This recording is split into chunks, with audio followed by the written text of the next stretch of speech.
آمین کہنے کی فضیلت اور امام کے پیچھے بلند آواز سے آمین کہنا۔ سورہ فاتحہ کو ختم کر کے آمین کہنا مستحب ہے۔ آمین مثل یاسین کے ہے اور امین بھی کہا گیا ہے، اور اس کے معنی یہ ہے کہ اے اللہ آپ قبول فرمائیے۔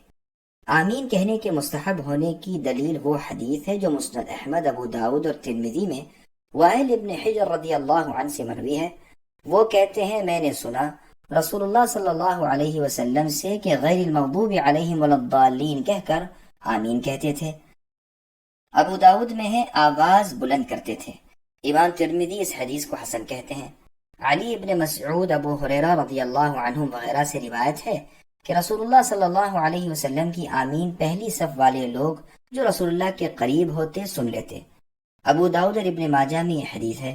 ابن ماجہ میں یہ بھی ہے کہ آمین کی آواز سے مسجد گونج اٹھتی تھی۔ دارقطنی میں بھی یہ حدیث ہے اور امام دارقطنی سے حسن بتاتے ہیں۔ بلال رضی اللہ عنہ سے روایت ہے کہ وہ رسول اللہ صلی اللہ علیہ وسلم سے کہتے تھے مجھ سے پہلے اے اللہ کے رسول آمین نہ کہا کیجیے۔ حسن بصری اور جعفر صادق رحمۃ اللہ علیہما سے آمین کہنا مروی ہے، جیسے کہ آمین البیت الحرام قرآن کریم میں ہے۔ ہمارے اصحاب وغیرہ کہتے ہیں جو نماز میں نہ ہو اسے بھی آمین کہنا چاہیے، ہاں جو نماز میں ہو اس پر تاکید زیادہ ہے۔ نمازی خواہ اکیلا ہو، خواہ مقتدی ہو، خواہ امام ہو، ہر حالت میں آمین کہے۔ بخاری و مسلم میں ابو ہریرہ رضی اللہ عنہ سے روایت ہے کہ رسول اللہ صلی اللہ علیہ وسلم نے فرمایا جب امام آمین کہے تم بھی آمین کہو، جس کی آمین فرشتوں کی آمین سے مل جائے اس کے تمام اگلے گناہ معاف ہو جاتے ہیں۔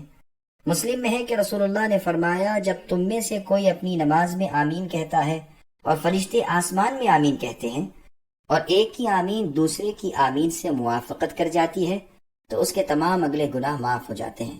مطلب یہ ہے کہ اس کی آمین کا اور فرشتوں کی آمین کا وقت ایک ہی ہو جائے، یا موافقت سے مراد قبولیت میں موافق ہونا ہے یا اخلاص میں۔ صحیح مسلم میں ابو موسیٰ الاشعری رضی اللہ عنہ سے مرفوعاً روایت ہے کہ جب امام ولا الضالین کہے تو آمین کہو، اللہ تعالیٰ قبول فرمائیں گے۔ جوہری کہتے ہیں کہ اس کا یعنی آمین کہنے کا معنی ہے اسی طرح ہو۔ ترمذی کہتے ہیں اس کے معنی ہے کہ ہماری امیدوں کو نہ توڑیے۔ اکثر علماء فرماتے ہیں اس کے معنی اے اللہ آپ ہماری دعا قبول فرمائیے کہ ہیں۔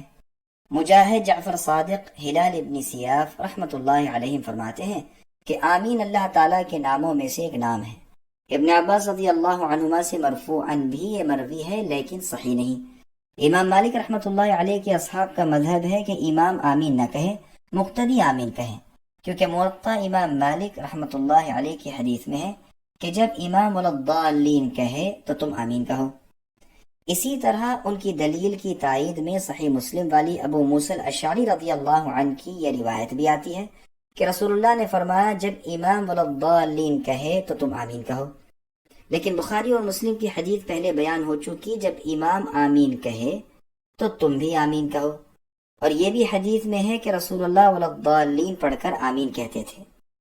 جہری نمازوں میں آمین بلند آواز سے، جہری نمازوں میں مقتدی اونچی آواز سے آمین کہے یا نہ کہے، اس میں ہمارے ساتھیوں کا اختلاف ہے، جس کا خلاصہ یہ ہے کہ اگر امام آمین کہنی بھول گیا ہو تو مقتدی بآواز بلند آمین کہیں۔ اگر امام نے خود اونچی آواز سے آمین کہی تو نیا قول یہ ہے کہ مقتدی بآواز بلند نہ کہیں۔ ابو حنیفہ کا تو یہی مذہب ہے، اور ایک روایت میں امام مالک سے بھی مروی ہے، اس لیے کہ نماز کے اور اذکار کی طرح یہ بھی ایک ذکر ہے، تو نہ وہ بلند آواز سے پڑھے جاتے ہیں نہ یہ بلند آواز سے پڑھا جائے، لیکن پہلا قول یہ ہے کہ آمین بلند آواز سے کہی جائے۔ امام احمد رحمہ اللہ کا بھی یہی مذہب ہے، اور امام مالک رحمۃ اللہ علیہ کا بھی دوسری روایت کے اعتبار سے یہی مذہب ہے، اور اس کی دلیل وہی حدیث ہے جو پہلے بیان ہو چکی کہ آمین کی آواز سے مسجد گونج اٹھتی تھی۔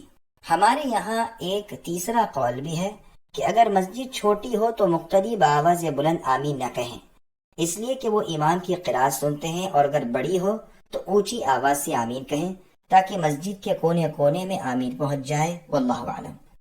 صحیح مسئلہ یہ ہے کہ جن نمازوں میں اونچی آواز سے قرأت کی جاتی ہے ان میں اونچی آواز سے ہی آمین کہنی چاہیے، خواہ مقتدی ہو، خواہ امام، خواہ منفرد۔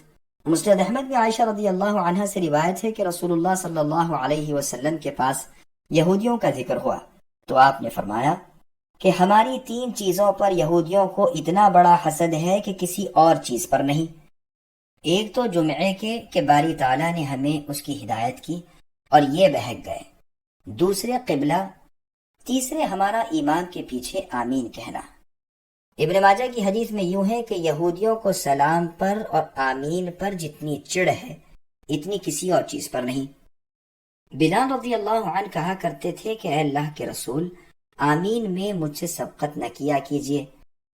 اس کھینچا تانی سے مقتدی پر بعض لوگ جہری نمازوں میں الحمدللہ کا نہ پڑھنا ثابت کرنا چاہتے ہیں، واللہ عالم۔ یہ یاد رہے کہ اس کی مفصل بحث پہلے گزر چکی ہے۔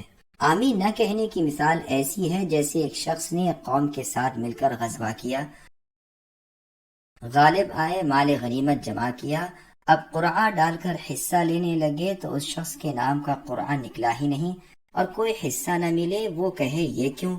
تو جواب ملے کہ تیرے آمین نہ کہنے کی وجہ سے۔